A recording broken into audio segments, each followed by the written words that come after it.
더 배움 합격의 공식 약속의 이름 최승건입니다. 고려 후기에 대해 관계, 고려의 후기에 대해 관계의 모습에 대해서 고려 후기에 대해 관계는 이제 몽골하고 이제 깊은 관련이 있죠. 그 부분에 대한 역사를 한번 알아보도록 하겠습니다. 자, 우선 우리가 이제 몽골하고 항전해서 결국에 항복을 했습니다. 그래서 몽골에 이제 간섭을 받게 되는데 간섭이 직접적인 어떤 간섭이 아니라 간접적인 그런 어떤 내정 간섭의 형태로 받았다라고 그랬죠. 그래서 요 내용들을 보겠습니다. 우선 몽골이 일본을 그냥 둘 수가 없었어요. 일본이 좀 꺼림직했던 것이죠. 그래서 일본의 원정을 가는데 그 원정을 가기 위한 정동 행성을 두었습니다. 우리나라에서 이제 정동쪽으로 가게 되면 이제 해돋이로 유명한 정동진이 나오죠. 더 가면 어느 나라 나와요? 일본 나오죠. 그래서 정동쪽으로 가기 위한 기구다. 어디에였을까요? 고려의 수도인 개경에 이 정동행성을 세웠습니다. 그러나 두 차례 여몽연합 함대가 두 차례 원정에 실패를 했어요. 왜? 일본인이 잘 싸워서? 아닙니다. 그때마다 태풍을 만났던 것이죠. 그래서 일본 애들은 이 바람을 신이 내린 바람이다 해서 신풍이라고 불렸던 겁니다. 신풍. 이거를 이제 일본 애들이 가미가제 불렀던 것이죠. 그래서 2차 세계대전 때 가미가제 특공대가 바로 여기서 나왔다라는 겁니다. 결국에 두 차례 원정 실패하게 되면서 정동 행성은 개경에서 우리나라 정부를 간섭하게 되는 내정 간섭 기관으로 자리를 하게 되는 것이고요. 자, 또 한 가지 영토도 빼앗아 갑니다. 이제 굉장히 중요한 것이 바로 이 쌍성 총관부인데 이 쌍성 총관부가 여기 지도 보시게 되면은 우리나라 이제 천령 이북 지역 이 지역을 뺏어가기 위해서 이 쌍성 총관부를 설치하게 됐던 것이죠. 예, 원래 우리 땅이잖아요. 그죠? 누가 뭐래도 우리 땅인데 이것을 얘네들이 그냥 차지해 갑니다. 빼앗아 가기 위해서 쌍성 총관부를 설치하는데 이 쌍성 총관부는 결국에는 공민왕 때에 우리가 무력으로 빼앗아 옵니다. 그러나 이것이 또 문제가 돼요. 몽골 애들이 중국을 점령하게 되면서 중국에 세운 나라 이름이 원나라였잖아요. 원나라 세조. 쿠빌라이 칸 때 원나라라고 딱 이름 붙였는데 이 원나라가 이제 쫓겨 올라가게 되고 중국 한족들이 자기네들이 세웠던 원나라 명나라 교체기 때 공민왕이 있었던 시기인데 이때 명나라가 우리가 빼앗아간 쌍성 총관부를 다시 돌려달라라고 이야기를 합니다. 그래서 이 땅을 돌려줄 수는 없는 것이죠. 그래서 결국에는 이 요동 지방을 공략을 해야 되겠다 해가지고 이성계를 사령관으로 삼아서 파견을 하게 됩니다. 그러나 이성계가 이쪽 압록강 하류 이쪽에 있는 위화도에서 군대를 돌리면서 위화도 회군 정치적 실권을 장악하게 되는 것이죠. 자, 그 다음에 서경 이쪽 지역을 빼앗아가기 위해서 동령부를 설치해요. 이쪽 지역을 빼앗아가기 동령부 서경 지역에다가 그 다음에 제주도를 가져가기 위해서 탐라총관부까지 설치하게 됩니다. 그러나 이 동령부나 탐라총관부는 알아서 돌려줍니다. 충렬왕 때 알아서 돌려줘요. 자, 그 다음 고려는 부마국의 나라로 됩니다. 여기 이제 전락이라는 표현을 썼습니다만 사실 전락이라는 표현보다는 어떻게 본다면 굉장히 대우를 해주는 거죠. 원나라 황제의 사위예요. 사위를 부마라고 부르는데 왜 부마라고 그러냐면 왕의 사위를 왜 부마라고 그러냐면 이 공주하고 결혼하잖아요. 그러면 이 사위들은 어떤 벼슬에 나아가지 못해요. 근데 벼슬에 나아가지 못하고 그냥 뭐 한량세월을 할 수는 없어서 어떻게 하냐면 황제가 타는 말을 관리하는 직책을 줍니다. 그래서 말을 관리한다 해서 부마예요. 황제가 말을 타는 거 굉장히 중요하잖아요. 아무한테나 맡길 수가 없잖아요. 그래서 보통 이 사위에게 황제의 말을 관리하게 되는데 그래서 왕의 사위를 부마라고 불렀던 것이죠. 그래서 원나라 황제의 사위로 고려의 왕자들이 들어가게 되는데 몽골 공주하고 결혼을 하게 되죠. 몽골 공주하고. 참 이게 어떻게 본다면 원나라 황제의 사위가 되기도 했습니다만 또 이 원나라 공주하고 결혼을 해야지만 고려 국왕으로 갈 수가 있어요. 예, 그러다 보니까는 이 고려 왕자들이 어린 시절 때부터 어디로 갑니까? 이 중국 즉 원나라로 가게 돼서 거기서 생활을 하게 됩니다. 그래서 거기서 결혼을 하게 되고 그 다음에 임금으로 책봉을 받고 우리나라로 들어오게 되는데, 그런데 이 몽골 공주들이 네 가지가 없어요. 네 가지. 이 네 가지가 뭐죠? 싸가지가 없어요. 그러다 보니까 우리나라 왕, 자기 남편인데도 사람들이 많이 보는 앞에서 따귀도 때리고 발로 걷어차고 심지어 육두문자까지 날리고 이런 수모를 겪었다라는 겁니다. 이 부마. 우리나라 왕들이. 자, 또 한 가지는 이제 조금 이따 잠시 보여주겠습니다만 왕실 용어도 격화가 됩니다. 우리가 조나 종자, 임금의 묘호라고 그래요. 임금이 죽은 다음에 붙여지는 이름, 조나 종자 쓰는데 그것을 똑같이 중국하고 원나라하고 쓸 수가 없다 해서 충성을 다해라 충자 쓰고 그 다음에 왕자 호칭을 씁니다. 이 왕자라는 호칭은 중국의 입장에서 볼 때는 왕자의 등급을 왕이라고 했어요. 그러면 우리가 생각하는 왕은 뭐예요? 황제입니다. 황제. 자, 왕실 용어가 이렇게 격화되고 중앙 관제도 격화가 됩니다. 성 아래에 우리가 부가 있었죠. 그래서 성, 뭐 중서문화성, 상수성 이 성 자체가 없어지게 되는 거고 이 성이 부로 전락하게 되고 부는 그 아래 단계인 사로 전락하게 되는 것이죠. 자, 그 다음에 이제 내정 간섭을 하게 되는데 이 남만주 일대 이쪽 지역을 다스리는 남만주 일대를 다스리게 되는 왕을 하나를 세웠어요. 그게 이제 심양왕이에요. 심양왕. 심양 지방에 있었다 해서 심양왕인데, 그럼 여기에도 고려 출신의 국왕이 있고 고려에도 고려 출신의 국왕이 있어요. 이렇게 왕을 2명이나 두었습니다. 왜 그랬냐면 분열책이죠. 분열책이죠. 자, 그 다음에 경제 수탈을 합니다.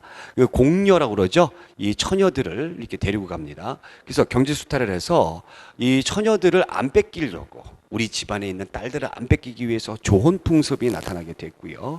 그 다음에 우리나라가 옛날부터 그 매가 굉장히 유명했죠. 매를 이용해서 연락도 하게 되고 또 이제 사냥도 하게 되고 그래서 매를 수탈하기 위해서 응방 같은 것을 얘네들이 만들었다라는 겁니다. 자, 그럼 다음 화면에 보시면 왕실 용어가 격화가 되는데 보겠습니다. 우리가 묘호라고 하는데 종나 종자를 왕이라고 했고요. 그래서 이제 앞에 충성을 다해라 충자 써. 공민왕 같은 경우 충자는 안 썼습니다만 어찌됐건 왕의 호칭을 썼죠. 그러니까 이런 호칭을 썼을 때는 원나라의 간섭기다라고 보시면 되겠습니다. 자, 그 다음에 왕이 스스로를 칭할 때 짐은 이렇게 했는데 이제는 고는 이렇게 됐던 것이고요. 또는 과인은 이렇게 불렀던 것이고요. 신하가 왕을 칭할 때 폐하 이렇게 불렀던 것을 이제 전하 이렇게 불렀던 것이고요. 그 다음에 왕이 계승자를 우리가 태자라고 불렀었는데 이것을 세자라고 불르게 됐다라는 겁니다. 자, 관제의 개편 보겠습니다. 관제가 어떻게 격화가 되느냐. 이제 성 자체가 없어지게 되는 거죠. 성 자체가 없어지고 성 아래에 원래 부가 있었잖아요. 그 성이 부로 내려앉게 되는 겁니다. 첨이 부. 그 다음에 이 부도 이제 한 단계 밑으로 내려가게 되는 거죠. 사로 내려가게 됩니다. 사가 몇 개입니까? 4개가 있죠. 6개의 부서가 4개로 되는 거예요. 중추원도 사로 나타나게 되었다라는 겁니다. 그리고 국가 최고 회기구인 도병마사가 도평의사사로 개편을 하게 되면서 상설기구화 됩니다. 이 도평의사사는 나중에 가게 되면 도당 이렇게 불렀던 것이죠. 도당 이렇게 불렀던 것이죠. 사회 변화는 우리나라에서 몽골풍이 유행하게 되는데 사실 유행이라기보다는 몽골 애들이 그렇게 시켰던 것이죠. 특히 국왕에게 변발을 강요하게 되고 그네들이 입는 호복을 입게 했습니다. 자, 호복이라는 것이 바로 뭐냐면 호자가 우리가 이 오랑캐들을 북쪽에 있는 유목민족 오랑캐들을 깔부어 낮추어 부를 때 이제 호자를 써요. 그래서 걔네들이 쳐들어온 난 우리가 조선사 배우겠습니다만 뭐 정묘호란 병자 호란 할 때 그 호자 쓰죠. 그래서 얘네들이 입는 옷 호복을 입었다. 변발은 뭔지 아시죠? 그러니까 우리가 보통 전통적으로 이제 상투를 틀었는데 그 머리를 쥐에 깎아요. 여기 코가 있고 이게 입이 있으면 여기 눈이 있고 그럼 쥐에 깎고 여기 이제 꽁지 머리 이렇게 황비용처럼 이렇게 했던 것이 변발입니다. 변발. 예, 변발. 자, 몽골에서는 오히려 공료로 잡아갔던 우리 처녀들에 의해서 고려의 풍습이 유행하게 되는데 두루마리라든가 생채, 고려병, 고려떡 등이 유행합니다. 얘네들이 먹는 떡을 우리가 뭐라고 불러요? 호떡이죠. 호떡. 예, 호떡. 자, 그 원나라 간섭기 때에 개혁 정치를 하고 있습니다. 이 눈물겨운 노력들이죠. 원나라 간섭기를 원나라 간섭을 벗어나기 위해서. 요거 시험 문제 아주 잘 나오니까 여러분들이 주의 깊게 공부하셔야 됩니다. 충렬왕 때 편민 18사를 두었습니다. 그러나 실패했습니다. 충선왕 아주 시험 문제 잘 나와요. 충선왕. 자, 충선왕 때는 사리먼이라는 개혁기구를 두었고요. 전농사와 의엄청을 두었고 원나라의 성리학을 연구하기 위한 기관인 만권당을 두었습니다. 자, 충목왕 때도 정치도감이라는 정치개혁기구를 두었으나 전부 다 실패를 하더라는 얘기입니다. 그래서 원명교체기 때에 원명교체기 14세기 때에 등장하는 공민왕은 반원 자주정책, 물론 원명교책이라는 그런 아주 시즌이 좋았어요. 그런 어떤 덕도 봤습니다만 반원 자주정책을 합니다. 당시에 고려를 주물럭주물럭거렸던 친원 세력이었던 기철과 같은 친원파들을 제거를 하고요. 정동행성을 폐지하게 되고 관제라든가 이런 것들을 복구하게 됩니다. 몽골풍을 금지하게 되고요. 쌍성 총간부를 무력으로 탈환하게 됩니다. 대단한 거죠. 자, 또 한 가지는 요동지방을 공략을 합니다. 요동지방을 공략하는데 요것이 요동지방 공략이 고려의 역사상 총 3번 있었어요. 첫 번째 인당이라는 사람이 있었고요. 두 번째는 최영이 공략했으나 실패를 했고요. 세 번째가 이성계가 공략해서 성공을 했습니다. 성공을 했습니다만 나중에 명나라 군대가 지배를 하게 되는 것이죠. 총 3번 공략을 했다. 요동지방 공민왕 때 이거 꼭 알아두시기 바라고. 자, 그 다음에 왕건강화책으로 인해서 최후가 만들었던 인사행정기구인 정방을 폐지합니다. 자, 이 정방은 충선왕 때도 폐지하려고 노력을 많이 했어요. 정방 폐지의 시도는 공민왕뿐만 아니라 그 앞에서도 쭉 있었다라는 겁니다. 여기서 중요한 것이 정방 폐지만 딱 놓고 봐서 아, 이것이 공민왕이구나 이렇게 생각하시면 절대 안 된다는 얘기예요. 아시겠죠? 자, 정방을 폐지하게 되고 그 다음에 전민변정도감이다 해가지고 신돈이라는 스님을 등용해서 전민변정도감을 관장케 했는데 전민변정도감이죠. 전민이죠. 토지전자죠. 백성들이 원나라에 빌붙어 있는 권문세족들이 불법적으로 빼앗았던 그 토지들, 이 백성들이 가지고 있던 원래 토지들, 권문세족에서 다시 빼앗아서 백성들에게 바르게 돌려주는 기구입니다. 전민변정도감이. 자, 그러다 보니까 기득권 세력이었던 오늘날로 따지면 친일파 같은 놈들이죠. 이 권문세족들은 친원파니까 얘네들이 공민왕을 좋아할 이유가 없어요. 눈에 가시죠. 자, 또 한 가지 공민왕이 권문세족들을 제거하기 위해서 성균관이라고 이름을 고쳐요. 자, 여러분들이 성균관이라고 이름 고친 것은 공민왕 때 처음 아니에요. 이것도 주의하셔야 돼요. 앞에 있었던 왕들도 성균관으로 했다가 국자감으로 했다가 뭐 또 국학으로 했다가 다시 성균감으로 했다가 또 뭐 이렇게 가는데 그건 나중에 우리가 학문할 때 이제 자세히 다루기로 했습니다만 이것도 역시 공민왕이다 이렇게 딱 못 박아서 여러분들 생각하시면 정답 틀릴 수 있습니다. 아시겠죠? 성균관에서 새로운 신진 관료들을 양성을 합니다. 공민왕이. 그네들이 바로 신진 4대부들이죠. 그러나 공민왕의 개혁은 실패를 하게 됩니다. 왜 실패를 하게 되느냐? 그 이유를 한번 보게 되면은 홍건적과 왜구가 쳐들어와요. 원명교체기 때에 중국의 농민반란군인 홍건적들이 쳐들어오게 되고 그 다음에 더 심각했던 것은 바로 왜구들이 쳐들어오더라라는 얘기입니다. 왜구들이 쳐들어오게 되면 조세의 해상 운송이 어려웠던 것이고요. 당시에 원나라 간섭기 때 군사력이 약해질 대로 약화되었던 또 고려는 군사력을 강하게 키울 수가 없었어요. 원나라 간섭을 했기 때문에. 그렇기 때문에 왜구들을 물리칠 수 있는 여력이 안 됐습니다. 자, 또 한 가지는 홍건적들이 쳐들어왔을 때 공민왕이 홍건적이 얼마나 강했으면 저기 경상도 안동까지 피난까지 갔던 그러다 보니까 나라가 뒤숭숭하니까 공민왕이 개혁 정책을 할 수 있는 그런 여건이 못 됐다는 얘기입니다. 또 한 가지 공민왕이 개혁 정책을 밀어붙일 만한 그런 공민왕을 뒤에서 뒷받침해주는 그런 관료 세력들이 미비했다라는 겁니다.